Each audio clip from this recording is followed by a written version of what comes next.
itu sesegera mungkin. Selain dari yang mereka tawarkan di online. Ya. Tinggal diaturin untuk tidak pernah menang lagi. Ya. Karena itu dia tadi, nggak semua orang rela dalam satu malam yang tadinya punya tabungan dalam satu malam tahu-tahu utang motor, utang gelang, hilang gaji sambil nahan lapar sebulan ke depan. Coba. Ya. Coba, itu namanya kecanduan atau kebelejog? Kebelejog. Ya. Tergelincir. Nggak ada orang istilahnya menang atau misalkan nggak main judi badannya keringet dingin kayak orang sakau narkoba lah gitu deh, yang sampai secara fisik tuh dia benar-benar menderita. Enggak. Cuman kan perasaan gak rela gue nabung-nabung nahan lapar segala macam untuk jadi tabungan, tahu-tahu habis dalam satu malam. Itu emang semua orang rela. Itu dia yang berat, ya. Tapi kan tuh awalnya satu, ya. Nggak yakin sama Allah. Makanya balik dari awal kau pengen balik lagi nekanin. Pengen kaya, wajar, silakan. Sahabat Nabi juga banyak yang kaya, boleh. Bahkan kita bisa buat kajiannya. Kok bikin kajian kekayaan yuk, bahas cara bisnisnya Abdurrahman bin Auf. Hayu, mau berapa episode juga. Tapi kan perbedaannya terlalu mendasar.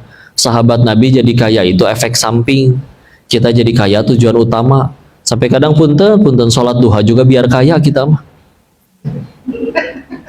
Kok berarti nggak boleh ya? Ketawanya kesindir banget sih kelihatannya ya. Kok berarti nggak boleh? Boleh, bagus, mintanya masih ke Allah. Terusin sampai kita punya hati yang ngerasa ternyata aku bisa sholat duha, ini rezeki yang lebih mahal daripada dagangan saya rame. Tapi kalau misalkan apa-apa diukurnya pakai kaya dulu, jadi tak kekayaan itu tujuan utama, terus nanti habis sholat duha setelah 3 bulan sholat duha kita nggak kaya, pasti ngambek ke Allah. Sedangkan di luar sana ada orang yang nggak peduli mau kaya mau miskin, yang penting tiap hari saya duha. Kenapa? Allah suka, udah selesai. Berbuat baik bukan supaya orang suka, biar dicintai oleh yang maha baik, udah selesai. Karena Allah aja, ya. Maka perbedaannya semendasar itu. Kalian pengen kaya sah-sah aja, silakan, mangga. Asal diingat bahwa kita meninggalkan gak ditanya saldonya berapa, ya. Ditanyanya dapatnya dari mana, dipakainya buat apa. Kalian mau punya duit 1 kuadriliun, mangga. Yang penting dapatnya nggak dari ngoplos bensin, korupsi timah, ups, ya. Aman, selagi dapat dari yang baik, dipakai untuk yang baik, daripada punya duit cuma 1 juta, tapi dapatnya dari judol, dipakainya buat pinjol, rungkat itu. Udah masuk gitu-gitunya, kena geprek lagi di akhirat, ya. Jadi kaya-kaya sekalian, tapi jalur yang baik. Sama kayak orang pengen viral, mangga, ibu silakan. Tapi udah ingat sama kita meninggal nggak ditanya followersnya berapa. Ditanyanya kamu ngajarin apa ke followers kamu. Popularitas itu cuman alat buat ngenalin Allah, bukan buat ngenalin diri sendiri. Pintu surga memang betul ada 8, tapi pintu surga bagi yang centang biru kan tidak akan pernah ada. Orang aja bisa lihat, follower 200.000, masa yang komen 2, julid jadinya.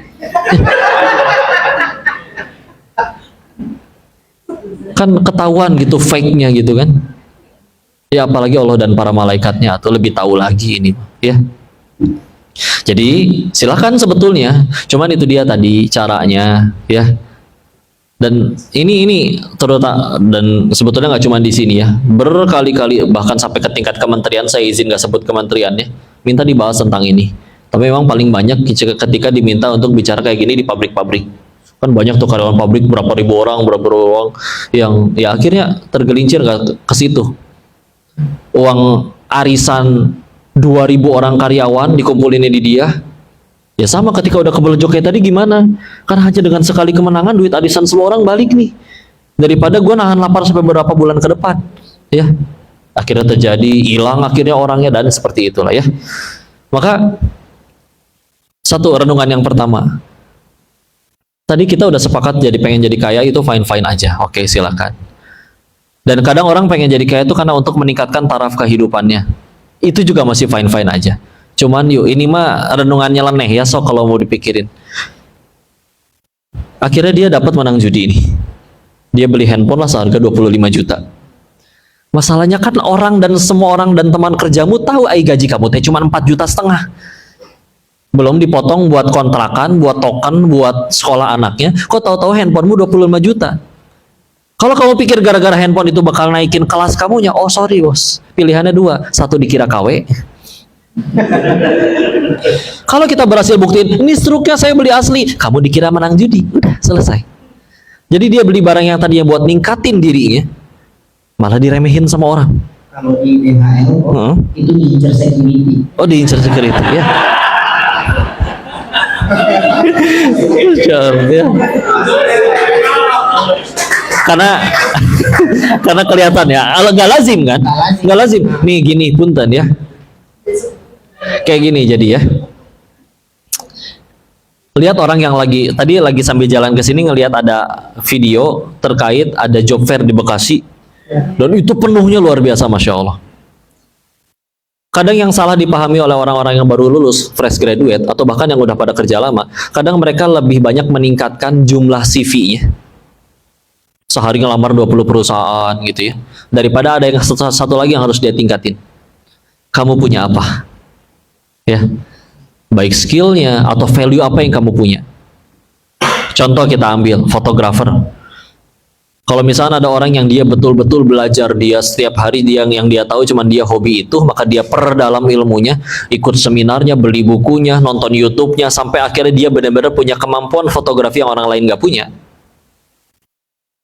Kan bakal kebalik.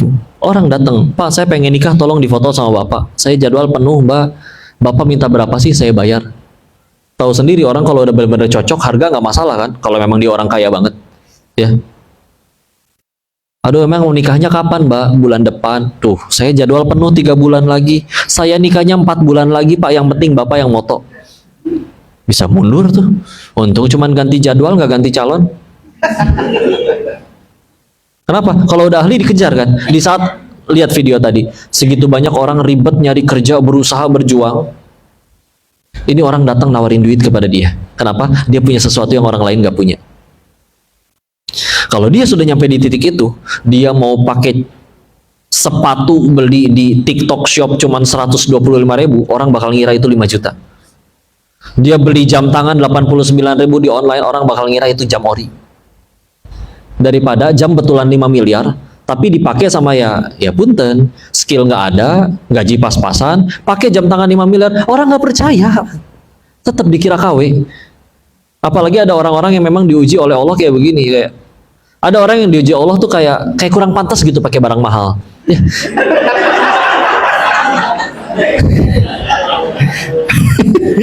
Serius, dulu ada kawan dia beli jam tangan mahal asli, tapi gara-gara emang ya mohon maaf ya, dia dianggap tidak pantas, maka selalu diledekin. Akhirnya setruk pembelian jam tangannya dikantongin kemana-mana. Dia ganti celana, bonnya ikut sampai pudar itu warnanya. Tapi ada yang dihadapi netizen. Selalu dibilang, itu bodnya siapa kamu bawa-bawa? Nggak ada yang percaya. Nah kalau ada yang mau, yuk tingkatin, kita punya apa? Ini untuk ke dirinya ya, bismillah. Ya, sampai kita punya sesuatu yang orang lain nggak punya, orang ngejar-ngejar. Makanya kalau misalnya di sini ada yang, ini sebetulnya nasihat untuk anak sekolah ya. Kalau di sini ada yang punya anak, bangga kalau mau dibilangin, nah, keras sama diri kamu ya. Kalau keras sama diri kamu, nanti dunia yang akan datang dengan lembut, bahkan bertekuk lutut di hadapanmu. Nah. Tapi kalau kamu lembek sama diri kamu, oh yang lain juga nggak sekolah mah, yang lain juga nggak ngaji, nggak ngapalin, nggak bertugas, nggak belajar. Mungkin kamu masih bisa lulus ini kita hidup di negeri di mana ijazah bisa dibeli atau kunci jawaban bisa dibeli kok. Tapi kalau kamu nggak punya value, kamu lembek sama diri kamu, nanti dunia yang datang dengan keras menghantam kamu. Nah. Dengan pahitnya pengangguran, dengan diremehin waktu reunian. Ya. Ada orang yang kira baru nyampe ke titik itu nanti, tahu-tahu umur kok udah 40, teman saya udah punya ini itu, saya kok malah punya banyak utang. Baru akhirnya mulai memperbaiki diri. Masa ya kudu nunggu kayak gitu dulu?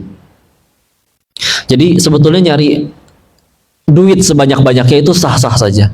Cuman itu dia tadi ya. Kalau pengen istilahnya daripada ngejar duit, yuk kita jadikan diri kita adalah individu yang dikejar duit. Ayo bismillah. Sukanya apa lakuin bismillah. Sukanya masak atau silakan sampai benar-benar jago sampai orang lain nggak bisa bikin masakan seenak itu. Ya. Makanya kan itu yang kadang bikin ada yang sekolahnya tinggi tapi ya istilahnya tidak jadi untuk ukuran dunia ya, nggak jadi orang kaya juga gitu ya.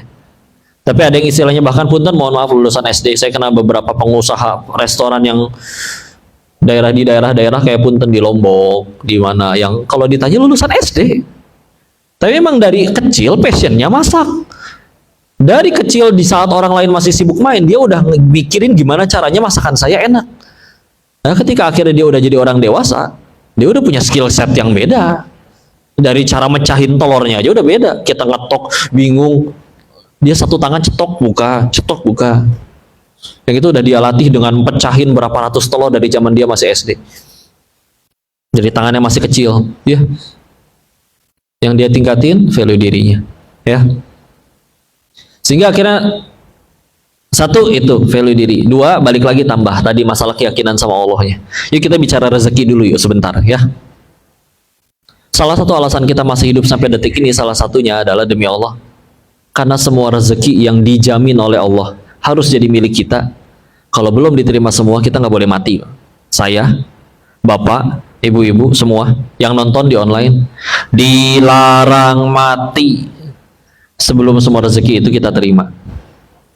Lihat hadis Arba'in nomor 4. Di dalam rahim ketika 120 hari ditiupkan ruh sekaligus apa? Ditentukan rezekinya. Salah satu alasan kita masih hidup hingga hari ini karena itu belum kita terima semua. Kalian mau udah terkapar di ranjang rumah sakit, kalau kata Allah masih ada rezekinya, masuk lewat infus demi Allah. Kalian mau nyerah dengan kehidupan, udah tiduran di rel, keretanya lewat, masih nggak mati kalian. Karena keretanya lewat di rel sebelahnya ya, jadi dia salah info. Ya, tengsin yang ada ya. Nah, aslinya bukan gara-gara salah info, gara-gara kata Allah bukan takdirnya aja, belum takdirnya kamu mati. Di Thailand juga pernah ada cerita, dia ada wanita sedang hamil tua, suaminya selingkuh. Dia stres, dia minum botol-botol yang ada di rumahnya, entah mungkin sabun, entah mungkin pembersih toilet. Keminum 2 botol, gelap. Bangun-bangun di rumah sakit. Hal pertama yang dia tanya ke dokter apa? Dok, saya masih hidup. Dokternya jawab, iya larutan yang ibu minum, satu mengandung asam, satu mengandung basa, jadi netral. Ya. Harusnya ibu minum satu aja. Oh gitu, diajarin lagi sama dokternya. Ya. Kenapa? Belum waktunya. Belum waktunya. Ya. Dan ini ada kisah dan ini juga nyata ya. Ada bapak-bapak kecemplung sumur. Terus dia minta tolong, ada orang turunin tali, naiklah dia ke atas. Begitu nyampe atas biar tenang, dia dikasih segelas susu dulu, terus begitu tenang baru ditanya. Pak, bapak tuh kenapa bisa jatuh? Ceritalah si bapak. Iya, saya peragain ya. Tadi saya berdiri di sini nih. Terus dia kepeseret lagi. Jatuh lagi. Tapi jatuh yang kedua mati. Hikmahnya apa coba? Si bapak tadi masih punya rezeki 1 gelas susu lagi. Makanya udah nyampe tempat matinya kaci naik heula tuh dia ke atas. Naik dulu ke atas. Setelah rezekinya terjemput semua, selamat mati Pak, silakan. Ya. Ada rezekinya, nggak bisa.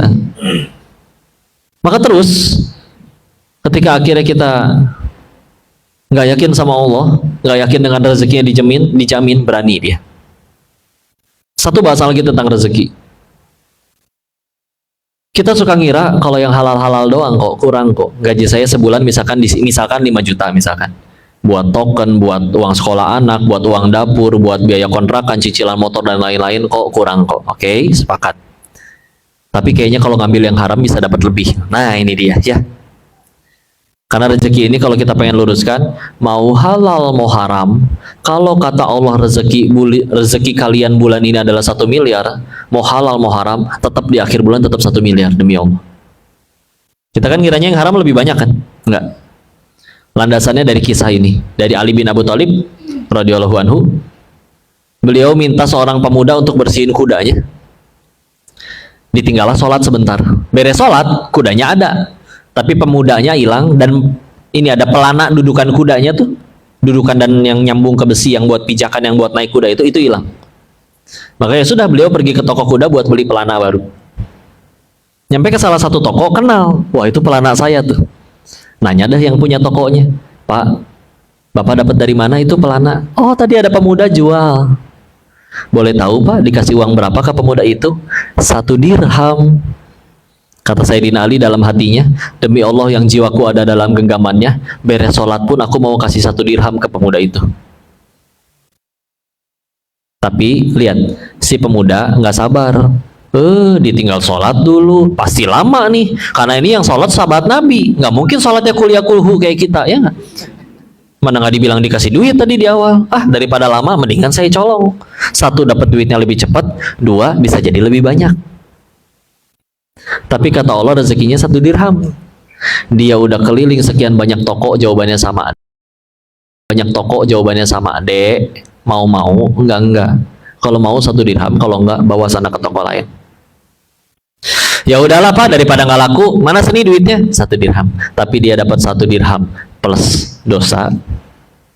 Kalau dia sabar, dia dapat 1 dirham juga, tapi plus pahala. Sama nominalnya? Sama. Kok itu ada yang korupsi? Duitnya banyak, beneran kemakan lagi. Repot, sama aja berarti masukin duit neraka, api neraka ke perutnya. Kalau nggak sempat kepake, ya itu dia. Kan pilihannya cuma 2, antara mati duluan atau ketangkap duluan. Tahuilah rezeki manusia cuman 3. 1, yang dimakan jadi kotoran. 2, yang dikenakan jadi usang. 3, yang diinfakkan di jalan Allah. Ulangi, harus hafal ya. 1, yang dimakan jadi. 2, yang dikenakan jadi. 3, yang diinfakkan di jalan. Contoh, ini ada air putih, boleh saya minum? Boleh, silakan kok. Berarti ini rezeki saya ya. Alhamdulillah. Kalau pengen saya bungkus, Boleh. nggak apa-apa ya. Ternyata begitu di jalan tumpah, diminumin semut atau kucing. Berarti saya cuma disuruh membawakan rezeki ini ke hamba Allah yang lain. Yang mana yang udah jadi rezeki kita? Yang udah lewat sini. Ya. Contoh lagi, di rumah punya kulkas? Punya. Di dalamnya ada migar, minuman segar. Kenapa harus disingkat ya? Sama kan banyak sekarang singkatan kendor, Kentucky dorong. Nah, insyaallah ya. Maka ternyata ponakan pada datang, 1 kulkas digondol habis tuh semua minuman segarnya. Berarti rezeki kalian yang punya kulkas atau rezeki ponakan? Ponakan. Kita aja ngaku-ngaku kan itu kulkas saya kok. Yang beli isinya juga saya, berarti rezeki saya dong. Oh enggak. Sebelum lewat sini belum tentu punya kita. Contoh lagi, punya rekening, punya buku tabungan. Ada orang waktu itu baca buku teh sedih. Saya tanya, itu novel apa Pak? Enggak kok, buku tabungan. Itu katanya. Ya. Buku tabungan kalian menyenangkan atau menyedihkan? Tergantung tanggal biasanya ya. Ternyata buku tabungannya menyenangkan. Ya. Tahu-tahu anaknya nelpon. Ma, aku belajar nyetir, nabrak. Astagfirullah dek, kamu nggak apa-apa sayang? Nggak apa-apa mah, tapi aku harus ganti rugi. Berapa dek? 4 miliar mah. Hah? Kamu nabrak naon? Nabrak BMW 7 mili-mili atau kalau mau cilaka teh dijewer. Ya. Ternyata dipakai buat jadi rezeki bengkel. Yang mana yang udah jadi rezeki kita? Yang ketelen aja. Atau bahkan ini juga kisah nyata. Waktu di Thailand ada kawan sama-sama salah jalan ya, cuman dia jadi bandar narkoba. Saya tahu dia nggak sekolah farmasi, seingat saya entah lulusan SMP atau SMA, tapi entah gimana ceritanya, dia bisa beli bahan baku di toko kimia sampai diubah jadi bubuk kokain siap jual. Saya yakin tutorialnya nggak akan ada di YouTube itu, ya. Tapi dia bisa. Singkat cerita dia akhirnya jadi salah satu bandar narkoba terbesar di kota kecil itu, di Poi Pet, ya namanya, dan ya udah makmur lah ya, udah punya ruko, udah punya kendaraan, udah kebeli ya. Cuman orangnya unik loh. Dia berkata, saya nggak pengen selamanya hidup kayak gini. Saya pengen suatu saat nanti pulang ke Bogor, orang Bogor juga. Orang Bogor banyak penjahat ternyata ya. Orang Bogor, terus dia bilang pengen bahagiain orang tuanya, pengen bahagiain ibunya. Dan dia enggak, karena ya itu dia uniknya ya, rajin menabung jadinya. Narkoba, kalau main perempuan dia enggak, judi dia enggak, minum-minuman enggak. Masalahnya cuma satu, narkoba doang. Karena tiap hari dia harus quality control, ya. Jadi dicobain, ya. Ya kan? Ya gimana, harus QC dong. Iya dong, biar gimana kan ada service excellence juga, ya. Enggak main perempuan, enggak minum minuman keras, enggak main judi. Rajin menabung, jadi bandar narkoba yang budiman gitu Pak ya. Suatu ketika dia dicepuin, dikhianati lah ya, Dia ketangkeplah di perbatasan Kamboja. Maka di penjara Kamboja. Namanya ditangkap nggak ada yang enak. Akhirnya dia nego sama yang nangkep. Saya nyebutnya oknum ya, karena demi Allah pasti masih banyak polisi yang soleh. Lagian ini polisi Kamboja, bukan polisi Indonesia ya. Nominal yang diminta sama yang nangkep untuk ngebebasin dia itu senilai dengan tabungan dia 5 tahun jadi bandar narkoba. Bebas sih bebas bos. Ngahuleng tuh dia ngelamun. Berarti selama ini saya nabung-nabung bela-belain irit-irit padahal dapat duit sebanyak ini cuman buat jadi rezeki lewat doang, buat jadi rezeki haram oknum itu. Sebelum lewat sini nggak jadi milik kita. Nah, kadang kalau misalkan sampai ada yang kemarin waktu lagi rame-rame tentang korupsi kan sampai banyak yang bikin video kayak gini. Saya juga mau ditangkap cuma 6,5 tahun tapi dapat 300 T. Tanyaannya satu, yakin gitu masih ada umur sampai 6,5 tahun lagi masih ada umur bebas? Kalau mau jujur kita juga nanti sore pada yakin nyampe rumah nggak tahu. Nggak ada yang tahu. Nggak ada yang tahu. Kan hati-hati yang naik motor, hati-hati yang pada di bawah lampu tuh bisa final destination jatuh lampunya ya. Ya tenang nggak usah geser ya. Nggak, kalau kata Allah tidak terjadi apa-apa, jangankan lampu jatuh, meteor jatuh pun nggak akan terjadi apa-apa ke kita ya. Kalau kata Allah nggak terjadi apa-apa.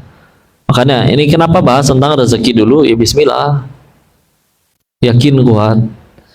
Karena misalkan kau udah keyakinannya kuat tentang rezeki, tentang kepada Allah, yuk. Nggak cuman dia nggak mau main judi, nggak mau nyolong, nggak mau dusta, nggak mau bohong, lempeng aja hidupnya. Ya. Bahkan ketika akhirnya bicara tentang kebahagiaan, ya lihat para nabi dan orang-orang soleh terdahulu. Pahala banyak. Dosa para nabi maksum, nggak ada dosanya. Tapi ujian parah banget, lempeng weh jadi orang baik. Nggak pernah pundung, nggak pernah ngambek, nggak pernah kesel sama Allah. Ya Allah, kenapa takdir saya begini? Kieu-kieu teuing atuh pan saya teh nabi. Enggak. Dan nggak ada nabi dari Sunda juga ya. Misalkan Nabi Yunus gitu ditelan ikan paus, ngambek. Ya Allah, pan saya teh nabi. Masa ujiannya gini-gini banget? Nggak ada.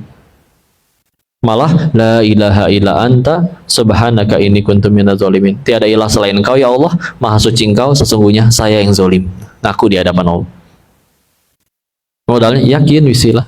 Sehingga akhirnya mau ada tawaran. Tadi kan salah satu yang ini dari Kominfo, jangan lihat iklan judi online. Oh, pejudi-pejudi handal yang saya tahu, mereka nggak ada yang suka nontonin iklannya, langsung main ya.